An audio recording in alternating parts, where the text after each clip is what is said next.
जय श्रीमन नारायण बंधुओं, मैं आचार्य नितेश तिवारी आप सभी का बहुत बहुत स्वागत व अभिनंदन करता हूँ। बंधुओं, आज हम सत्यनारायण कथा का चतुर्थ अध्याय का पाठ करेंगे। तो आइए वीडियो को शुरू करते हैं। इसके पश्चात जब साधु बनिया दामाद के साथ रत्नप्रसार नगर से बाहर चला, जब कुछ मार्ग चला तो भगवान नारायण ने सोचा, चलो इसकी परीक्षा लेकर के देखा जाए, इसका हृदय शुद्ध हुआ है अथवा नहीं। भगवान नारायण ने एक दंडी स्वामी का रूप धारण करके साधु बनिया के पास आए। साधु बनिया से कहा, हे साधु, तुम्हारी नौका में इस समय क्या है? धन के अहंकार में चूर हुए साधु बनिया ने उत्तर दिया कि हे साधु, तुम क्यों पूछते हो? क्या तुम्हारी इच्छा धन लेने की है? हे साधु, यदि पूछ ही रहे हो तो मेरी नाव में इस समय नमक मसाला है। इस प्रकार दंडी स्वामी ने साधु बनिया के मुख से ऐसा सुनते ही कहा कि हे साधु, तुम्हारी बात सत्य हो जाए, जो कुछ भी तुम्हारे मुख से निकला है वह सत्य हो जाए। ऐसा कहने के पश्चात दंडी स्वामी वहाँ से चल करके एक नदी के किनारे बट वृक्ष के नीचे समाधि लगा करके बैठ गए ध्यान मुद्रा में। इसके पश्चात साधु बनिया ने अपना नित्य कर्म किया। नित्य कर्म करने के पश्चात उसने देखा नाव जल के ऊपर आ गई। वह भ्रम में पड़ गया। वह दौड़ा दौड़ा गया, नाव पर चढ़ करके देखा नाव में जवाहिरात की जगह लता पत्र मिला, अर्थात जो कुछ भी दंडी स्वामी से कहा था वही सत्य हो गया। इस प्रकार साधु बनिया के दामाद ने जैसे ही अपने पिताश्री को देखा, दौड़ करके आए।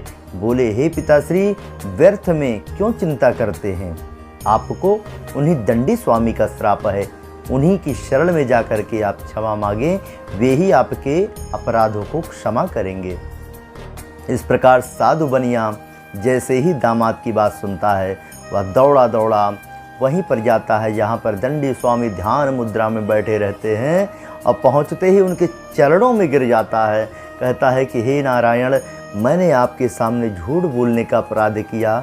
हे प्रभु, मैं अनभिज्ञ हूँ, मैं आपको कैसे जान सकता हूँ? आप मेरे अपराधों को क्षमा कीजिए। जैसे ही साधु बनिया की बात दंडी स्वामी सुनते हैं, दंडी स्वरूप भगवान कहते हैं कि हे साधु, तुमने संकल्प लिया था, प्रतिज्ञा लिया था कि जब मेरा यह कार्य सिद्ध हो जाएगा तो मैं प्रतिज्ञा लेता हूँ, मैं आपका पूजन अवश्य करूँगा। उस प्रतिज्ञा को पूर्ण नहीं किया, इसलिए हे साधु, मेरी ही आज्ञा से बार बार तुझको यह दुख प्राप्त हो रहा है। ऐसा सुनते ही साधु बनिया उनके चरणों में पुनः गिर जाता है। जब अपनी भूल का एहसास होता है तो कहते हैं कि हे भगवान, मैंने आपके सामने झूठ बोलने का अपराध किया है। हे नारायण, आप मेरे अपराधों को क्षमा कीजिए, क्योंकि आपकी माया से ब्रह्म इत्यादि देवता भी मोहित हैं। हे प्रभु, मैं आपकी माया को कैसे जान सकता हूँ? हे नारायण, मैं तो अनभिज्ञ हूँ, आप मेरा पूर्व धन दे करके मेरी आप रक्षा कीजिए। इस प्रकार मैं अपने वैभव के अनुसार आपका पूजन करूंगा। हे प्रभु, मैं प्रतिज्ञा लेता हूँ, यह बहती हुई नदी के सामने मैं प्रतिज्ञा लेता हूँ कि मैं अवश्य ही उस पूजन को करूंगा।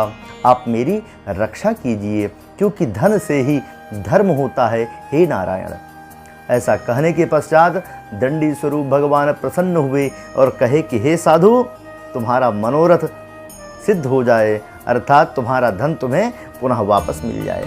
इतना कहने के पश्चात दंडी स्वरूप भगवान वहीं पर अदृश्य हो गए, अंतर ध्यान हो गए। इसके पश्चात साधु बनिया प्रसन्नतापूर्वक आए और नाव पर चढ़ के देखा तो पुनः जवाहिरात मिला। अपना धन देख करके बड़े ही प्रसन्न हुए। अपने दामाद को बुलाया, नौकर चाकर को बुला करके वहीं पर बहती हुई नदी के पास में नाव के ऊपर चढ़ करके नौकरों चाकरों के साथ वहीं पर भगवान का विधि विधान से पूजन किया और नाव की सभी चीज़ें धन संभाल करके अपने नगर को प्रस्थान कर दिए। इसके पश्चात नगर में जब पहुँचने ही वाले थे, तब अपने दूतों से कहा, घर पर जाकर के आदेश दो, और अपने दामाद से कहा, वह देखो अपना नगर दिखाई पड़ रहा है। इस प्रकार साधु बनिया के नौकर जब घर पहुँचे तो उनकी स्त्री से हाथ जोड़ करके कहा कि आपके स्वामी नगर के समीप आ गए हैं। ऐसा सुनते ही लीलावती ने कहा अपनी पुत्री से, हे पुत्री, तू भगवान का पूजन संपन्न कर, मैं शीघ्र ही अपने पति का दर्शन करके आती हूँ। ऐसा कहने के पश्चात लीलावती बिना पूजन संपन्न किए ही पति का दर्शन करने चल दी। इसके पश्चात कलावती ने भी जल्दी जल्दी भगवान का पूजन संपन्न किया और भगवान का बिना प्रसाद लिए ही चरणोदक ग्रहण किए ही पति का दर्शन करने चल दी, जिस वजह से भगवान कुपित होकर के कलावती के पति को नाव सहित जल में डुबो दिया, जिस कारण कलावती अपने पति को ना देख सकी और दुखित हुई, बहुत ज़्यादा दुखित होकर के भूमि पर गिर पड़ी। इस प्रकार साधु बनिया और जितने नौकर चाकर थे, केवट लोग थे, बहुत ही चिंतित हो गए। परंतु प्रभु का महात्म्य जानने की किसमें शक्ति है, कहीं उनके क्रोध से तो ऐसा नहीं हुआ है।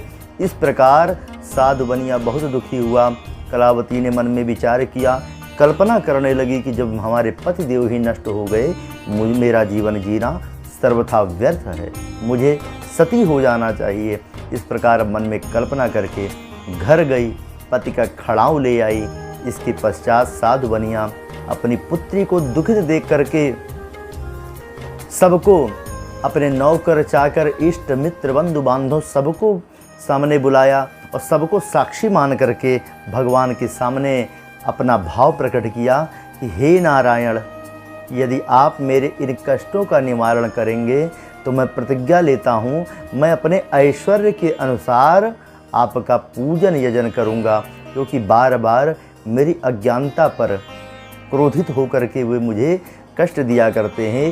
हे नारायण, हे जनार्दन, हे कमल नयन, मैं आपकी शरण में हूँ।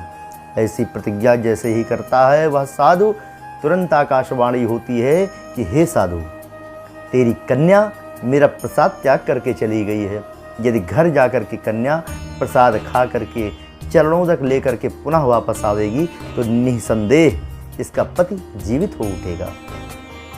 इस प्रकार से कलावती कन्या पुनः घर गई और प्रसाद ग्रहण करके पुनः वापस आई तो अपने पति को देखा।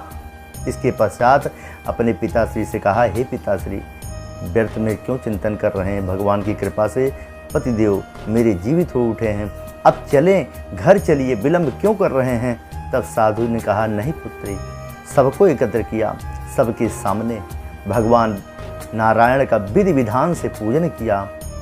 इसके पश्चात नाव की सभी चीज़ें संभाल करके धन पुनः वापस आया। वह जब तक संसार में रहा सुख भोग किया, अंत में वैकुंठ धाम को प्राप्त किया। वह हर पूर्णिमा और संक्रांति को सत्यनारायण भगवान का पूजन करने लगा। इति स्कंद पुराणे रेवाखंडे सत्यनारायण व्रत कथायाम।